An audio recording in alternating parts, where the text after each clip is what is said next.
Y de nuevo es, si yo me siento cómodo de esta forma, o sea, también aquí viene el tema de la comunicación, o sea, que yo me sienta cómodo no quiere decir que esté bien para todo mundo. Sí, Entonces ahí también es el tema de la conciencia de decir, ok, si yo soy de esta forma, ¿cómo aprendo a comunicarle a esta persona que yo entiendo que no tiene que ser igual a mí, que yo reconozco su potencial o mis diferencias, etcétera, pero aprendemos a sobrellevarnos, porque al final del día yo me enriquezco con lo que esta persona es para mí y esta persona se puede enriquecer con lo que yo tengo para ofrecer, con mis sombras y con mis virtudes, que es que, de nuevo, esa es la parte compleja, la parte es bien complejo, conciencia.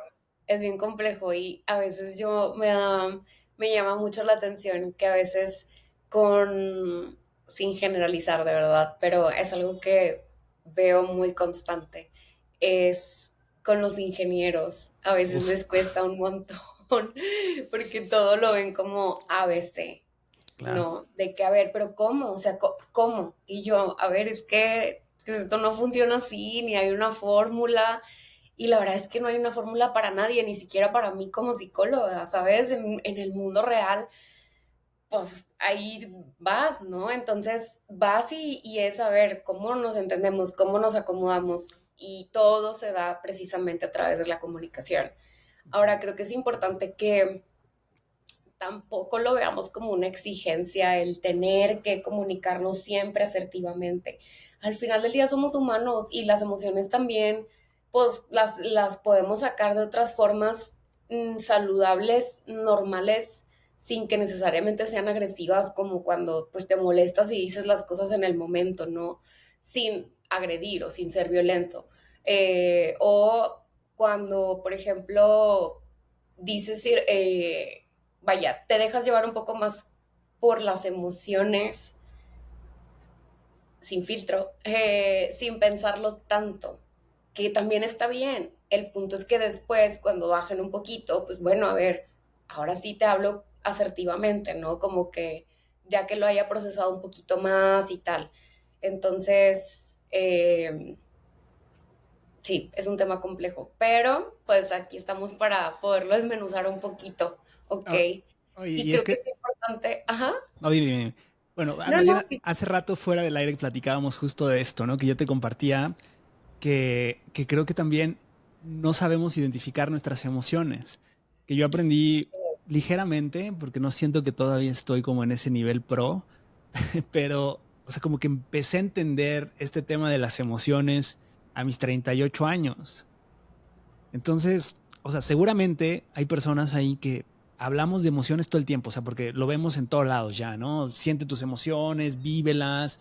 Hay personas que te dicen todo el tiempo de no reprima las emociones. Y yo creo que también en este entorno de comunicación que hoy tenemos en redes sociales y demás, y en alguna forma de ser como viral también, creo que de repente estos temas hay que tener mucho cuidado, porque de repente encontramos contenido que sí, resulta muy emotivo o muy disruptivo, lo que tú quieras, pero para mí el vivir con las emociones también es un tema delicado, ¿no? O sea, más bien tienes que saber gestionar las emociones, o sea, tienes que ser consciente de ellas, pero si no las conoces, si no sabes cómo se siente el miedo, cómo se siente el abandono, todo lo traduces en un enojo, ¿no? Que también hablábamos de esto, de repente me enojo y sobre todo los hombres, o sea, yo creo que aquí la clave también podemos empezar a diferenciar el tipo de comunicación entre hombres y mujeres, porque a veces también creo que hay diferencias verdaderamente sustantivas y sobre todo ujú, porque a los hombres nos hemos reprimido mucho tiempo porque sí, venimos de una educación muy machista en donde el hombre sí, no llora, el hombre no expresa, el hombre no puede ser débil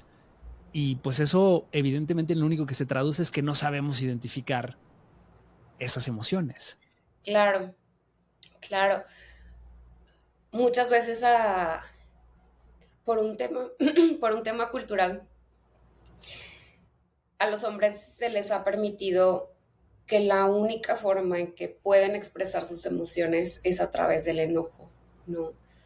Si siento miedo, me enojo, si siento tristeza, me enojo, si siento inseguridad, me enojo, si siento incertidumbre, me enojo, ¿no? Y entonces se vuelve incluso bien difícil a la hora de comunicar, porque entonces no se llega directamente con la verdadera emoción o con el verdadero problema, sino solo con el enojo.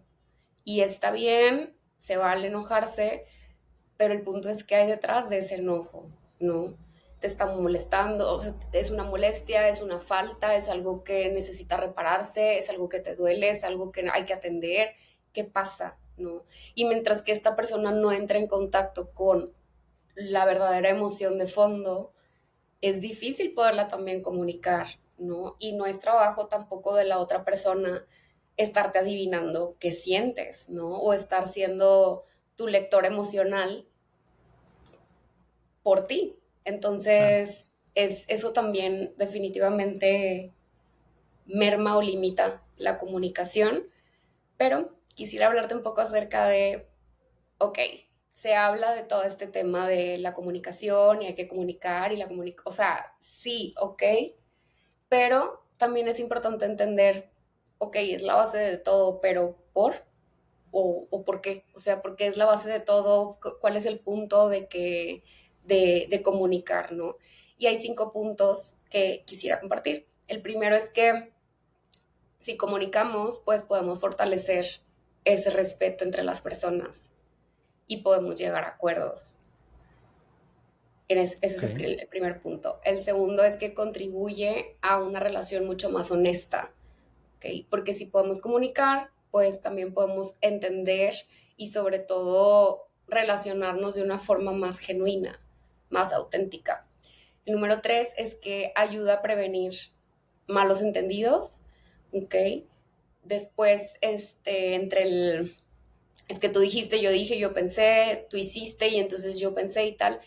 Y a veces saltamos a la isla de las conclusiones y volver a la realidad cuesta, Ujú. porque nosotros nos podemos hacer conclusiones mentales bien fáciles, cuando en realidad no es lo que es o no es lo que la otra persona está viviendo, ¿no? Y eso a veces no es que te haga perder tiempo, pero de alguna forma involucra más tiempo, implica más energía, implica más diálogo todavía, entonces no hay que asumir nunca.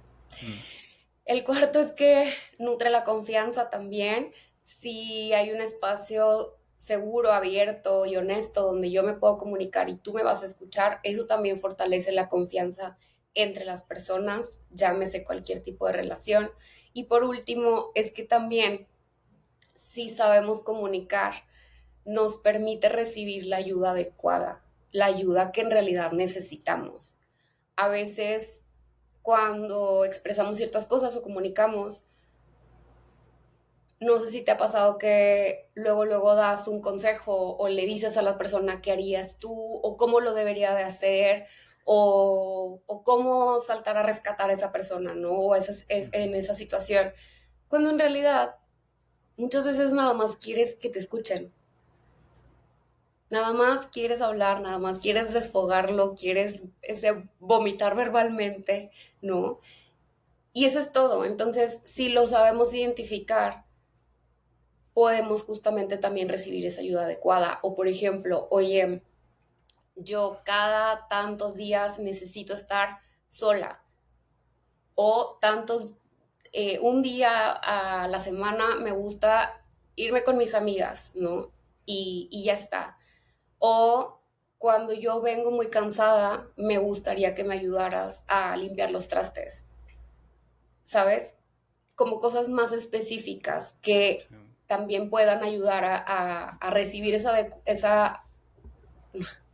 puedan ayudar a recibir esa ayuda adecuada de la forma en la que esperamos y lo necesitamos también. Entonces, esos son algunos puntos del por qué es tan importante. No es nada más porque sí o porque sea una moda o porque sea un trending. Hay ciertas cosas que ayuda a fortalecer, entre ellas esta.